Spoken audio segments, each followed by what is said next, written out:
Thank you for creating time to be here. We help you get more clients. Today we're going to look at what makes a perfect cold email message. Stay to the end. It's gonna be brief, but it has very crucial points. Number 9 and 17 are worth watching, so you better stay around. The first one, always craft an optimized subject line which has 4 to 10 words and personalize it. You will get a 23.6% higher open rate from our statistics. For instance, if you come to our platform here, and we can help you set these up. This is Mailwiz, and we have installed it for you, and we can do this for free, absolutely for free. All you need is to buy a VPS annual plan SSD3 from the link I'm going to leave in the description, and we are going to do the installation for this one for free. Again, we have also done a lot of tutorials on how to run campaign using Mailwiz, so it will be worthwhile to check them out. So, how should your subject line be? Number 1, we are saying it should be brief, 4 to 10 words, and number 2, it should be personalized, and also it should be very curious, so that a person would want to know, what is this person talking about? If, for instance, I say, how about this? Is this what you wanted? Or ready for this? The first thing that comes to your mind will be, what is this person talking about? And the next thing that this person does is to open the email, and our goal is reached. Also, if you have the name, I recommend adding the name there. That is the element of personalization. If you have the name of the person that you are sending this email to, you'll have a high open rate. The next thing that you want to know is avoid generic cold email templates. We are used to this. We have no more cold email templates. Something like, I saw your profile, I heard about you, and all of these. These are generic cold email templates, and you want to stay clear from those ones. Again, you also want to ensure that you use random content, as I am going to demonstrate using this platform here. So if I hit save and next, here is my message here. Number 1, I am recommending that always use random content. As you can see here, it is basically a syntax. So the first person is going to receive hey, the other person is going to receive hello, the other person is going to receive hey. So the same applies to each and every sentence. This one is one sentence, but it has 10 variations of the same. One person will receive probably the first variation, another person will receive another variation of the same.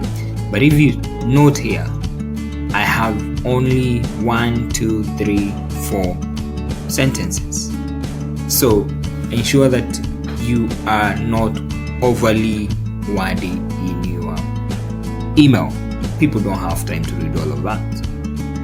The other point that you want to take note of is always understand your prospects. Understand their demographic, interest, and preferences. I mean, this is basic, but it is not always basic. Imagine you're sending an email to a region that does not probably use the language in which the email has been sent from.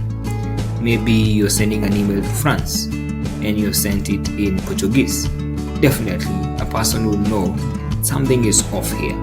So always understand the people whom you are targeting, so that you're able to personalize in terms of their language, their needs, and their preferences. The other thing that you want to note is keep the email content 50 to 125 words. I have already mentioned that. Keep it brief. People don't have a lot of time to read all of that. Another thing is always ensure that you write a friendly and clear and concise emails using simple language. I cannot overemphasize enough. It is not a chance for you to do jargon. It is a chance for you to be simple, clear, and straightforward. The other thing that you want to do when you are writing your email is address the prospect pain points, ensure that you understand their problems and you're offering them a solution. So this is very important, and one of the things that people get it wrong is whereby they go all out telling them about they have this product, it's gonna help them make millions. I mean, have you first analyzed the problem through which the prospect is going through? So if, for instance, I'm looking for maybe a car, and then I receive an email that is it's giving some details around how to go about car purchase or car financing, or the details around a car, I'll feel this person understands me and they have interest. Apart from them making money out of me, they have my interest at heart as well. The other bit is always proofread your emails and avoid grammatical errors before sending to maintain professionalism. This is something else that people don't take note of. If you send an email that has grammatical errors or spelling errors, there's a high possibility that you will be ignored, especially if you're sending this to people whose English is their first language, or the language through which you're communicating with is their first language. So take note of that. The other bit is send your emails at optimal times. I mean, nobody is going to read your email at 2 a.m. So always send your email at optimal time. You need to understand which is the optimal time through which an email can be easily read and acted on, majorly during the day, and most importantly, if you can do it early mornings, especially on Monday. If you're not doing a lot of emails, the better. You will get a lot of reaction from your email. The other bit is to always personalize emails using recipient name and highlight your product that solves their issue. So if you come here and you check these, you will see that I've noted the name of this person. I also know that these people have already registered a domain. I know where they have registered this domain from. I'm basically hitting the nail on the head, because I already have some details about these people. It is easier to know what their pain points are and how I can help them. The other bit that you need to know is always use a conversational tone for its readability while maintaining professionalism. The essence of this is to make it easy, just like the way you can be talking to a friend. The tone is usually light-hearted and easy to follow. So you want to balance between a very formal tone and one that is conversational and easy. Strike a balance between that so that a person can easily be able to know what you're talking about and feel easy to respond to you.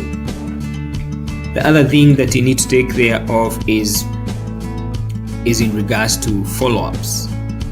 Follow-ups are important, but you also need to take caution that you don't turn out to be a nuisance whereby you're sending a lot of follow-ups.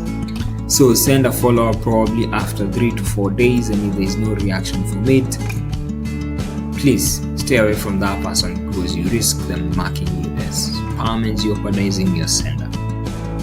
Perfect scenario, send 1 or 2 follow-ups and then that's it. That's enough. Your person does not respond to you, they probably not interested.